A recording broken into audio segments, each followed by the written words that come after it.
You said you had some other stories about your father. Oh yeah, and I'm not yet finished with that story. So half of Okay. the children were Catholic, half were Protestant. Okay. And then that is, with these things I don't know the amount of truth in them, how they are related and all, but this is what my grand-uncle Carl told me. There was a diphtheria epidemic then, at that time there was nothing against diphtheria. It was not like nowadays that you had, no shots vaccination. Vaccinations. That no, and half of the children died. And whatever they had was, all the Catholic children died, and all the Protestant children survived. That's what he told me. And since then, the Heinrich family is Protestant, simply because the Catholics died as kids in this epidemic. That's well, rather ominous if it's true. I will not lay my hand into the fire for the truth of it. As I said, it happened a long time ago, and I have it only verbally from my great uncle, and that is the story. Where was he a professor? In Munich, it's a polytechnic, what is now called the Polytechnic Institute. I think in my father's time it was called Bauschule, building school, because it was for people who became master carpenters and architects, so they had theoretical training and so. And my father, who had never gone to a high school, like Herr Muck, my mother's advisor after his death, you first had to go a year or so into a school to prop up your general education, because it was not like, rank-wise, it was not a university, it was between a high school and a university. In between. And Günther visited that too. He went there several years too. It's a good school, good reputation. Where you could get a degree in to be an architect, in other words. Something like that, yes. Things may have changed somewhat, but yes, both my father and Günther are architect and Zimmermeister, which means builders, and maybe that degree is different from a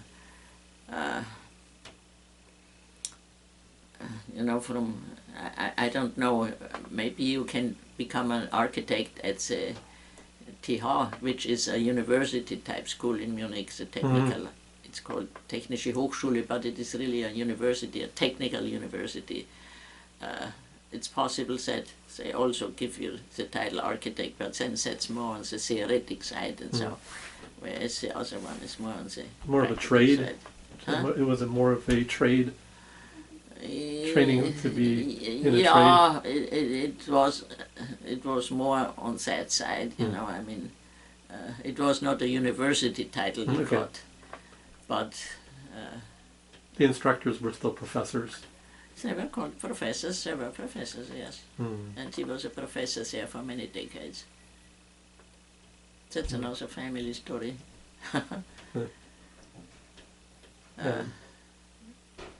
So you said you had some other stories now that you're done. Well, that's Professor Uncle Carl's story. Okay. He was a very well educated and clever man, and a very good man. I really liked him a lot. And when he was a young man, he had a stipend, a scholarship in Augsburg at the high school, because Penzberg, of course, only had an elementary school, but he was gifted and so he had a stipend at this high school, which his parents couldn't have afforded, in Augsburg. And one story is, he lived there at a boarding house for the school, this people who were not native to Augsburg had to live somewhere. And there were strict rules about behavior and all. And while he was there, at one time, one of the school professors saw him in the city smoking a cigarette. And that was a reason to expel a student. And he was on the edge of being expelled, and only through the what do you call it? Through the intervention of another teacher could he stay at the school because of that one cigarette was against the school rules. Yeah. Yeah, these things were rather strict and harsh. Well, in any case, so yeah, he was a professor, Professor Onkel Karl. We called him always Professor Onkel Karl to distinguish him from Schreiner Onkel Karl, since both were Onkel Karls. You don't call your great uncle, you say, also Uncle Karl, you know. So there were two Onkel Karls, and just to differentiate, they were called Professor Onkel Karl and Schreiner Onkel Karl. And it sounds like you had some fun, or at least you have fond memories of Uncle Carl. Very much, yes. He was a very good man, and his wife too, Tante Lotte. And when I was a student, you know, the University of Munich is in this roughly in the same part of city as their apartment. I often biked there, you know, to the university, and I got on my bike and sometimes visited them, and sometimes managed to arrive just for lunchtime. And yes, and I was Just fed by chance. with Tante Lotte. Sometimes she had Apfelstrudel, my favorite dish. Well, anyway, so yeah, I liked them both very much. And Uncle Karl, Professor Uncle Karl, you know, did talk to me about family and about this and that, and so, because I had no father. And he felt, I think, you know, kind of responsible for us too in this respect.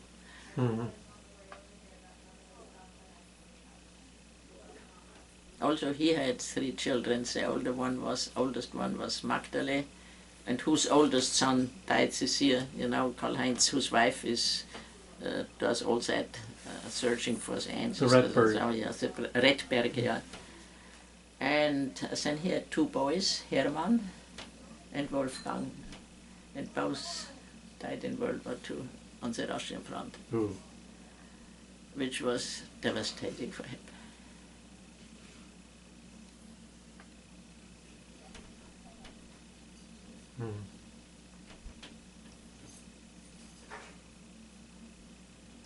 I'm still in touch with Hermann's two daughters.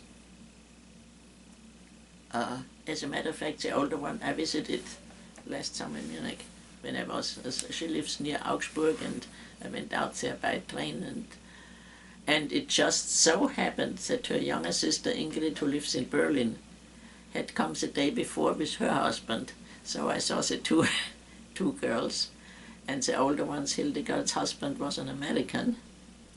That's another story, and he died recently, this year. So I saw him last in the summer, and now he's dead.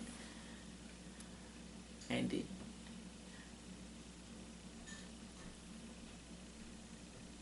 So they're from the Heinrich family. But they're of your generation, effectively. My cousins, yes, Yeah, are yeah. my generation, yes. They're my generation. Hildegard is almost exactly the age of Gudrun. My mother visited her mother, Tante Gertrud, in the hospital when she had Hildegard, and after a few days Gudrun was born. Oh, Yeah, they are just kinda a like the few Locker. days apart. like the Lockermeyer type thing where, Huh? you know, the thing that brought, you know, well, and just alluding to the Lockermeyer, your connection with the Lockermeyers is that you had children. Oh yeah, Almost. Mary and I expected at the same time. Right. That's how we got to know each other. She expected her oldest, Mark, and I expected my oldest, Snacky. Yeah, and So- we got to know each other in pregnant gymnastics, you know, whatever exercises and so on. That's how our friendship started. Yeah. As a matter of fact, a couple of days ago, I get so confused now.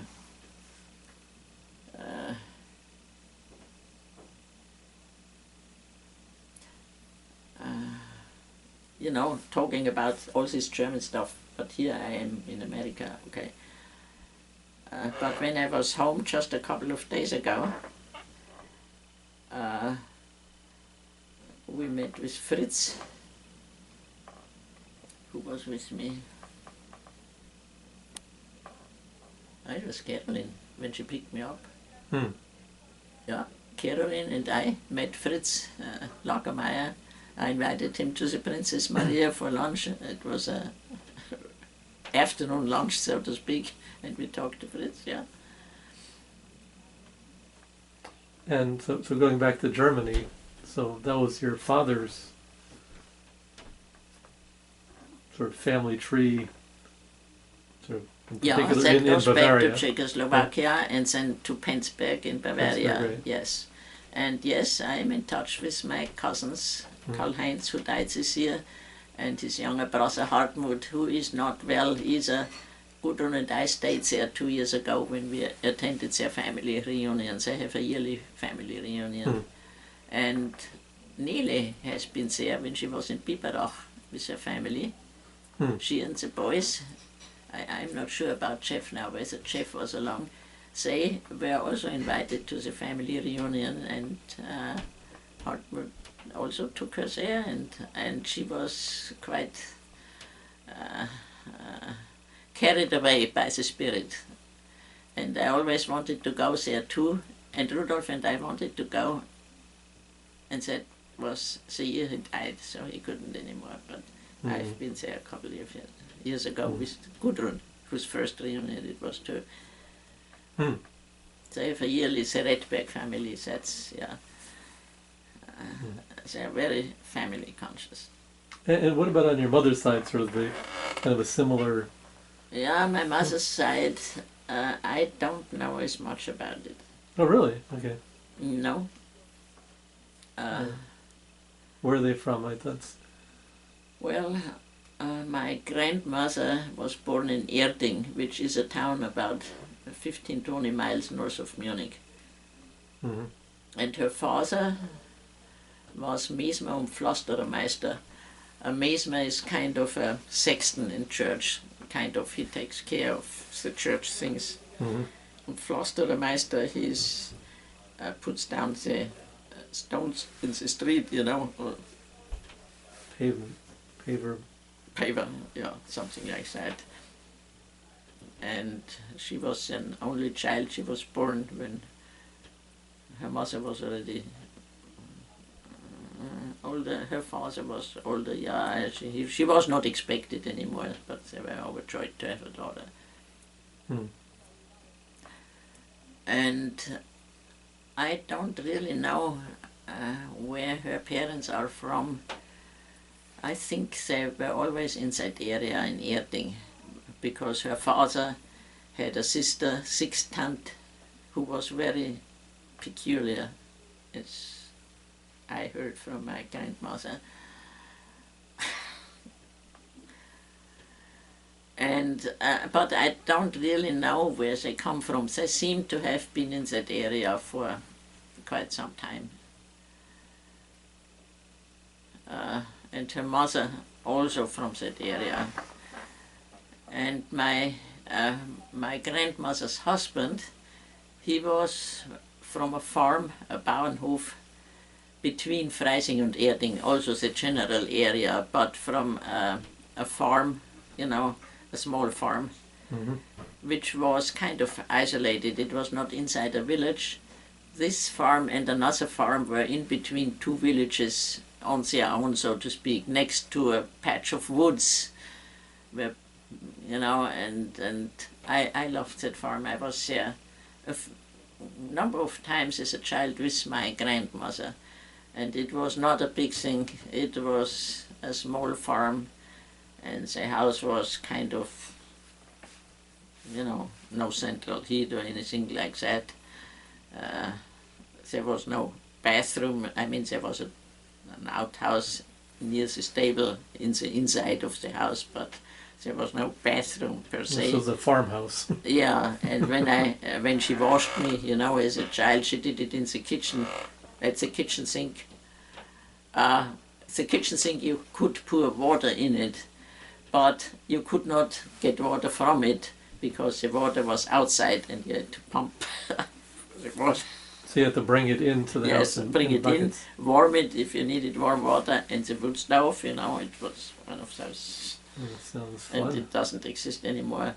As I was told once, and I don't know whether it's true, one of the runways in the Munich airport goes over where my great-grandmother's farm used to be. Wow. So this new airport, the Yeah, well, the new airport, I mean, it has been around now for quite some time. It's not so new anymore. But yes, when the Munich airport was built, they bought that land, and somebody once told me that. And the village is still there, Schweig, with the cemetery and with the gravestones for my great-grandmother, her granddaughter Grete, who was the person who really owned the farm at that time I was there. Her great-grandmother was already around 90 and so, but Grete, with the help of an old fellow who was also already 65 or something, ran the farm. And my great-grandmother died just at the beginning of the war. And Grete died shortly after the war, I think in either 45 or 46, I think, yeah, I don't know exactly, but her tombstone is still in the cemetery in Schweig. I've been there several times. And also of my great-grandmother and her husband, whom I never knew. Yes, but I really don't know where my mother's family comes from in the long run, you know. Oh, in the longer run. My great-grandmother, whom I knew, you know, when she was old, she was born Brown, and she came from a brewer's family, I was told. Also somewhere in Bavaria, but I don't know where, so there is no good sources and so, and I've never had time to look into this. But they seem to have been Bavarians. So your grandmother Helene, correct? My grandmother, Your my grand- Oma, yeah. So she was from this farm. No, she was not from this farm. Her husband was from this farm. I see. Her husband was one of the sons of my great-grandmother. Okay. She had several children. One of them was my grandmother's husband, whom I have seen only once in my life, but I still remember him. The other one was another uncle, whom I have seen also once in my life, but I still remember him. He was the Turkish great-uncle, grand-uncle. Oh. Oh, he's the one that settled in Istanbul. Yes, I see. Okay. yes. And every time I'm in Istanbul, I go to his grave. Okay. Yeah. And I have a very vivid memory of him because he visited my parents' house. My mother was his favorite niece. And so when he came to Germany, he usually was a guest at my parents' house. And that was at the time my brother was born. And the second time, which I remember, of course, because at that time I don't remember Two. that.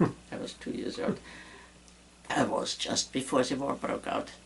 And we have a photo of me sitting at his feet in my father's easy chair and so, and he looked like a Turk. You know, he smoked a pipe, and his face was, if he had said, you know, I'm a Turk, everybody would have believed him. He did look like a Turk. And do you know much about Helene's siblings, her parents? She was an only child.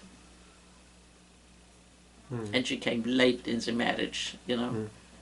Her parents, I think, were surprised when she came at all. Yeah, I know. Yeah, her father was Mismo Pflastermeister, as I told you, sexton, church sexton. Okay, So. I see. And, you know, he arranged burials, you know, whatever sexton does, he did. And they lived in the, well, near the churchyard, right by the church in a house, you know, where the Saxons lived. But anyway, he took care of that kind of stuff. Okay.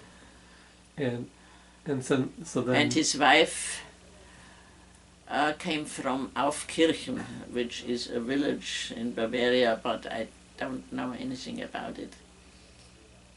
I only know his sister. He had a sister, he had maybe two sisters, I don't know. But this one sister married somebody called Sixt. And when you are at the airport in Munich, or maybe even at other airport, the rental cars are by Sixt. Right. And this is, I'm quite sure, a descendant of that Sixt. Family. Yes. And I knew one descendant, I knew a son, well, he's been dead now for many years, but he was a jeweler in Erding, in that town. And as a matter of fact, my wedding ring comes from him, because Rudolf bought the wedding ring at his shop in Erding, you know. Yeah, and I remember Sixt, he and his wife had no kids, so. But this Sixt, I'm sure, is also part of the Sixt family, which is somehow, you know, very loosely connected with my mother's family. Now, so was your mother also an only child? No, she had a brother and a sister. My uncle Alfred, this famous Uncle okay, Alfred, okay, and the younger sister Hella, you know. Oh, of course. Yeah. Aunt Hella. Yeah. So do you know much about where, they were, raised? Can you talk about a bit about where your mother's childhood, where? Oh yeah, oh yes, I know about my mother's childhood. My grandmother was quite young when she had her children. I think she was only 18 when her oldest Uncle Alfred was born. He was born in 1901, I believe, and my mother in 1904, and my Aunt Hella in 1907. And my grandmother's parents were still, my grandfather was widowed after some time. My grandmother's mother died of diabetes, and that was at a time when there was insulin not yet discovered, and so she just died from it when she was in her early 40s. And my grandmother at that time was maybe 15, 16, something like that, and she wanted her father to marry again. So he published an ad in a Vienna newspaper. Yeah, very, And of the people who answered the ad, he chose one.